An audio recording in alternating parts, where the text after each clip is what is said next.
A primeira batalha de Heikyo-Senshin de Japão versus Reino Unido chegou ao seu ponto mais alto nesse capítulo 2, com o poder do herói Hazuichi sendo revelado e, pelo menos na minha opinião, está começando a se tornar ainda mais incrível e poderoso do que o de Albi, conseguindo virar a batalha completamente ao seu favor, diferente de quando nós vimos no último capítulo, porque já no começo desse é mencionado que a ressonância especial, que foi explicada anteriormente, é o poder mais forte de um herói, e aquela que a transformação atual que o Albi se encontra lhe deu muita vantagem nesse combate e que também é o seu momento mais poderoso de todos, principalmente mencionando mais sobre a sua geração de neblina, onde o próprio Hazuichi até mesmo percebeu que aquilo ali não era só para esconder a sua presença, mas sim se parecia muito mais com algum tipo de veneno ou gás venenoso, por causa que assim que o herói japonês começou a respirar aquela névoa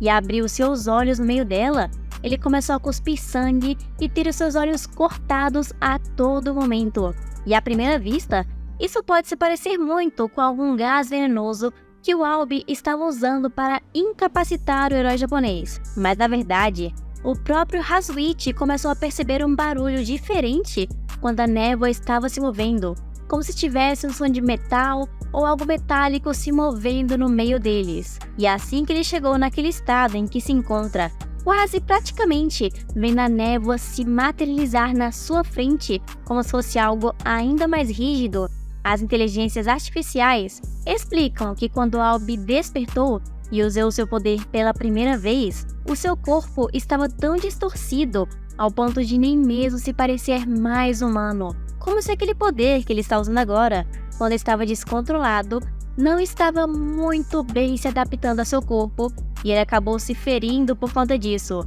mencionando também que as células de Teseu sempre tomam alguma forma, e no caso do Albi, as células se transformam em lâminas, que até mesmo podem se tornar tão pequenas ao ponto de se parecer com uma névoa cheia de lâminas que cortam tudo em seu caminho. E essa era a névoa que ele estava usando contra o Hazuichi, não algum veneno ou simplesmente uma névoa comum, mas sim meio que uma poeira ou uma onda de várias pequenas lâminas que são tão finas que nem dá pra ver direito ao olho nu. Me lembrando, inclusive, de um personagem que eu lembro de ter visto em Bleach, que usa Zanpakuto Haineko, onde a sua lâmina se transforma em cinzas, que é literalmente parte de sua lâmina dividida tão pequena que se transforma em cinzas cortantes. Mas isso, infelizmente, meio que também quebra uma pequena teoria, que eu não sei se vocês se lembram, que eu fiz no mês passado, de que todos os heróis teriam dois poderes diferentes. A geração, que foi mencionada na apresentação deles, e a transformação, que é a que vimos no Albi no capítulo passado. Mas aparentemente, isso tudo é somente um poder inteiro que se divide em duas partes, porque a geração de neblina do Albi é mais ou menos como somente um nome básico para sua névoa de lâminas. Então o mais correto para ele seria falar que ele possui o poder de geração de lâminas, mas pelo menos isso significa que nós veremos poderes ainda mais interessantes que não são exatamente o que eles dizem dizer na hora que são mostrados. Então meio que essa transformação do Albi que nós estamos vendo atualmente é só uma parte do seu poder que se manifesta no seu próprio corpo, ao invés de ser algo que ele controla fora dele. E aparentemente, não havia mais esperança para o Hazuichi vencer essa batalha, porque ele já estava caído e sendo pisoteado pelo Albi, falando que ele não queria matá-lo, mas ainda assim ele deveria desistir ou vai morrer decapitado em 3 segundos. Mas antes que isso acontecesse, o herói japonês começou a sorrir e falou que ele seria gentil demais fazendo isso, porque naquela hora, todo o sangue que havia saído do corpo do Hazuichi, os ferimentos que lhe tinham antes, começou a criar plantas no meio do chão que brotaram e cortaram todo o corpo do herói inglês, algo parecido como se fossem vinhas cortantes ou vários espinhos que se movem rapidamente. E por causa disso, até mesmo uma das pernas do Albi foi bastante danificada, e eu acredito que isso vai ser mostrado no capítulo que vem com uma pequena consequência das ações dele, e que isso vai dar uma pequena desvantagem para o herói do Reino Unido. percebendo então, quando ele começou a observar mais, que aquela planta estava saindo do sangue do herói japonês que estava espalhado por todo lugar na arena, fazendo então com que o Hazuichi ativasse a sua geração de plantas. E o nome completo dela é a Ressonância Especial, florescer em toda a sua glória, criando uma enorme árvore de flores de sakura no meio da arena. E a transformação dele é do tipo matéria orgânica, chamada de um pedaço em 1.000.000, que ao mesmo tempo também transformou a arma do personagem, ao invés de uma katana normal, com uma katana dupla, meio que se parecendo com uma lança, só que com uma ponta muito maior do que o lugar que ele deve segurar. Além de que a aparência do herói japonês também mudou completamente, junto de uma pequena parte da sua personalidade, se vocês perceberem bem, fazendo com que ele ficasse com cabelo branco maravilhoso. Me lembrando inclusive da cena que eu vi em Tokyo Ghoul, do protagonista se transformando, meio que provando ainda mais, de alguma forma, que o Hazuichi é sim o protagonista desse mangá e que provavelmente esse mangá vai correr na mesma linha do Mahou Taisen, que também tem uma protagonista, mas que as suas batalhas vão continuar sendo mais imprevisíveis, já que nenhuma delas vai ter um protagonista propriamente dito, assim como Hazuichi. E depois dessa cena maravilhosa que nós vimos dele, conhecemos também um pouco mais sobre o passado do herói japonês, na época em que sua mãe já tinha falecido, e o seu pai nem mesmo estava comparecendo ou parecendo ligar para alguma coisa que envolvesse a sua mãe. E no quarto antigo dela, que ele estava arrumando, tinha uma carta direcionada para sua família, mas principalmente para o Hazuichi. E lá ela falava que estava arrependida de não ver o seu filho crescer, se formar e até mesmo sair de casa, e pede para que seu pai, que é exatamente a pessoa que não está ali presente, cuide do seu filho e que ele se mantenha bem alimentado, até mencionando que estava muito feliz de ter tido ele e queria poder ter mostrado todo mundo para ele, pensando se a geração dela conseguiu deixar para trás um mundo em que ele pudesse viver. Falando isso provavelmente considerando as condições que o mundo está no mangá atualmente, quase sendo completamente destruído.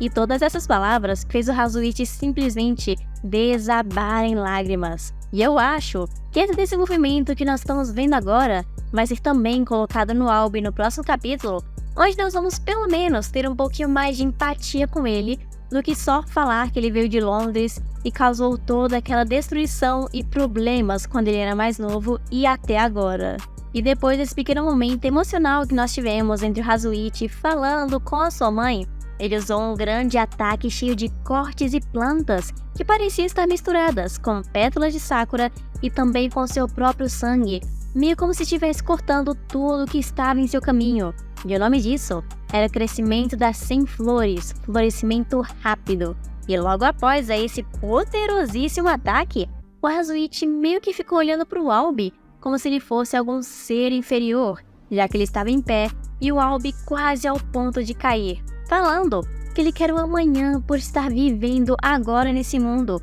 onde todos eles pudessem viver, porque atualmente isso não é possível. E que está tudo bem o Albi desistir dessa batalha, porque o herói japonês vai vencer por eles. Meio que falando que ele vai vencer por todo mundo, para que somente um dos países acabe sendo extinto, mesmo que ele não consiga escolher qual deles poderia fazer isso. E nesse momento, inclusive, nós também vemos mais outros 3 heróis assistindo a batalha. A da Índia, Estados Unidos, Canadá e Rússia, que estão fazendo meio que uma de suas primeiras aparições, exceto pelo lutador dos Estados Unidos. E desse jeito, o próprio Albi e o Hazuichi estavam prontos para usar todo o seu poder e destruir um ao outro até não restar mais nada, usando tudo que eles podiam com seus poderes e forças para derrotar um ao outro, mesmo que o Hazuichi tenha um pouco menos de taxa de ressonância comparado com o próprio Albi.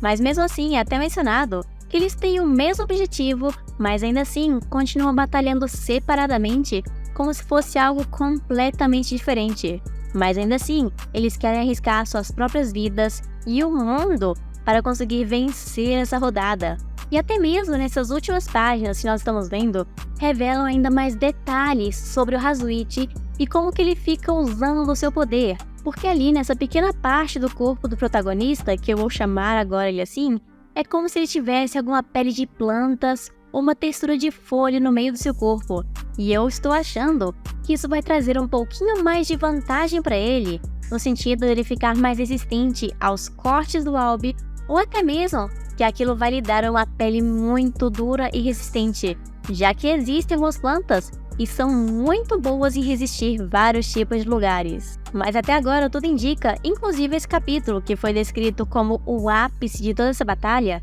que tudo tá acabando meio rápido demais e que cada uma das rodadas vai acabar sendo um pouquinho mais curta do que o normal. E isso ao mesmo tempo, pra mim, é algo bom, mas também meio ruim. Bom, porque são muitas batalhas e a gente não vai ter que esperar meio ano para cada batalha que vai acontecer nesse mangá, até que ele tenha mais de 30 anos só no desenvolvimento para nem chegar na metade. Mas também é meio ruim, porque se você pegar muita empatia por um personagem, ele pode acabar não aparecendo por um longo tempo. Mas isso é tudo que nós tínhamos para falar sobre o segundo capítulo de Heikyo Sensen, o número 2, ou pelo menos o terceiro, já que começamos a contar desde o zero. Vocês me digam aqui embaixo qual maneira de contagem vocês preferem e nós vamos começar a usá-la. E obrigada a você que ficou até aqui e um feliz ano novo, mesmo estando um pouquinho atrasada, já que eu falei no último vídeo, mas falar aqui também é sempre bom. E também feliz ano novo para os nossos queridos membros, o historiador Jonathan Rock, Ian Thales, Charland Zero, Vianney Uchiha, Felipe Silva, Yuri Pérez Ponti, Brenda Medeiros, Glitch TV e Gudiato.